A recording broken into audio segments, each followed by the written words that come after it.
안녕하세요. 오늘 여러분이 공유해 주신 자료로 2025년 7월 9일 우리 증시 한번 깊이 파고들어 보겠습니다. 미국발 관세 우려 같은 게 있었는데도 코스피가 거의 3년 10개월 만에 최고치를 찍었더라고요. 정말 뜨거운 하루였어요. 그래서 오늘 저희 목표는요, 이 상승세 대체 어디서 온 건지 그 진짜 힘을 찾아보고 또 그 안에서 어떤 다른 흐름들이 있었는지 좀 명확하게 짚어보는 겁니다. 자, 그럼 본격적으로 시작해 볼까요? 네, 일단 코스피가 연 고점을 또 넘어서 3,133.74포인트, 그러니까 0.60% 올랐어요. 이게 제일 먼저 눈에 띄고요. 코스닥도 뭐 790.36포인트, 0.78% 상승하면서 같이 힘을 냈습니다. 벌써 3거래일 연속으로 오르고 있는데 이 에너지, 어디서 나온 걸까요? 네, 가장 큰 동력은요, 바로 자사주 소각 의무화 추진 소식이었습니다. 정부하고 여당에서 이 관련 법안을 좀 서둘러서 만들 거다. 이런 기대감이 아주 강력한 국내 정책 모멘텀으로 작용한 거죠. 이게 그 미국의 관세 불확실성 같은 외부 악재를 상당 부분 그냥 덮어버린 겁니다. 코스피 종가가 2021년 9월 이후 최고치였으니까 와, 그 힘이 정말 대단했죠. 아, 자사주 소각 의무화군요. 들어본 것 같긴 한데, 근데 이게 왜 이렇게 시장에 큰 영향을 주는 거죠? 그냥 회사가 자기 주식 사는 거랑은 다른 건가요? 아, 네. 그게 아주 중요한 포인트인데요. 단순히 회사가 자기 주식을 그냥 사들이는 걸 넘어서요. 이걸 의무적으로 소각, 그러니까 아예 없애버리도록 한다는 게 핵심이에요. 이렇게 되면 당연히 전체 발행 주식 수가 줄어들지 않겠어요? 아, 네, 그쵸. 그러니까 자연스럽게 주당 순이익, EPS라고 하죠. 이게 높아지고 그럼 기존 주주들의 가치가 올라갈 거다. 이런 기대감이 확 커지는 겁니다. 뭐랄까 아주 강력한 주주 환원 정책이다. 이렇게 받아들여진 거죠. 아하, 그렇군요. 그냥 사서 묵혀두는 게 아니고 아예 없애버리니까 주주들한테는 더 좋은 거다. 이런 기대감이군요. 네네. 그래서 이 소식의 특정 업종들이 유독 반응이 뜨거웠던 거군요. 정확합니다. 특히 그 자사주를 원래 많이 가지고 있던 기업들 있잖아요. 이런 기업들 가치가 다시 평가될 거다 이런 기대감이 폭발하면서 증권, 보험, 지주사 이쪽 관련주들이 정말 급등세를 보였습니다.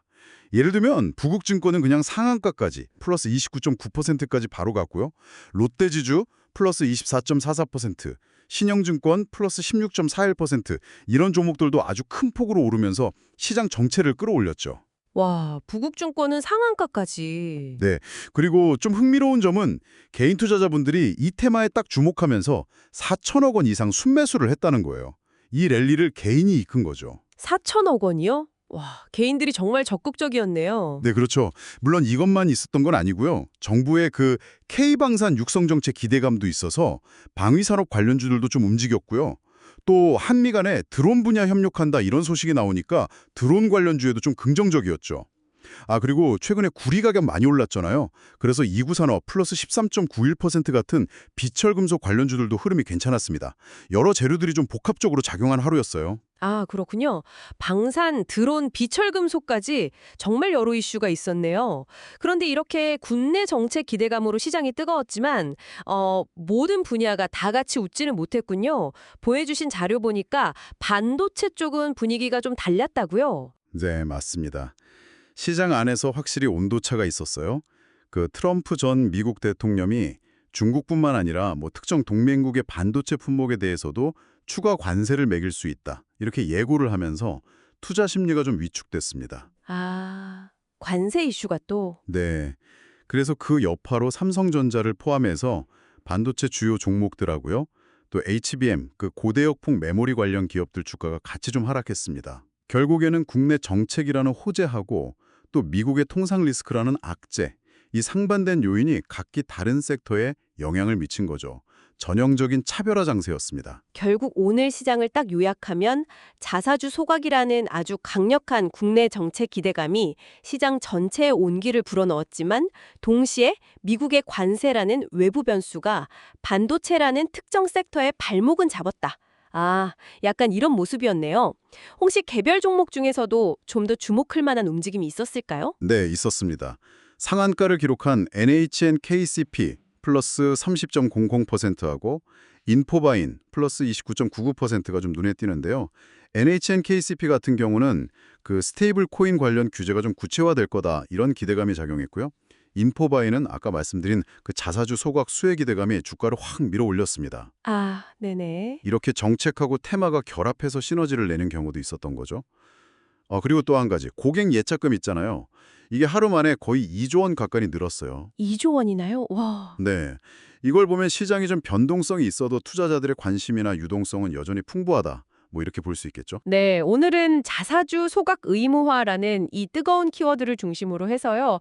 국내 증시가 왜 강했는지, 또 그 안에서는 어떤 차별화가 있었는지 함께 짚어봤습니다. 국내 정책이라는 변수가 시장을 정말 강하게 움직일 수도 있고, 또 외부 변수랑 부딪힐 때는 어떻게 되는지 아주 생생하게 본 하루였네요. 맞습니다. 오늘 이야기를 마무리하면서요. 한 가지 좀 생각해 볼 만한 질문을 던져드리고 싶습니다. 오늘 우리가 본 것처럼 특정 정책에 대한 기대감이 단기적으로 주가를 확 끌어올리잖아요. 네. 이걸 넘어서 과연 이런 종류의 제도적인 변화들이 장기적으로 봤을 때 기업의 본질적인 가치를 평가하는 그 방식 자체에는 어떤 영향을 미치게 될까 하는 점입니다. 그러니까 단기적인 테마성 움직임을 넘어서 이게 정말 본질적인 변화로 이어질 가능성이 있는지 한번 좀 곱씹어 보시는 것도 의미 있지 않을까 싶습니다.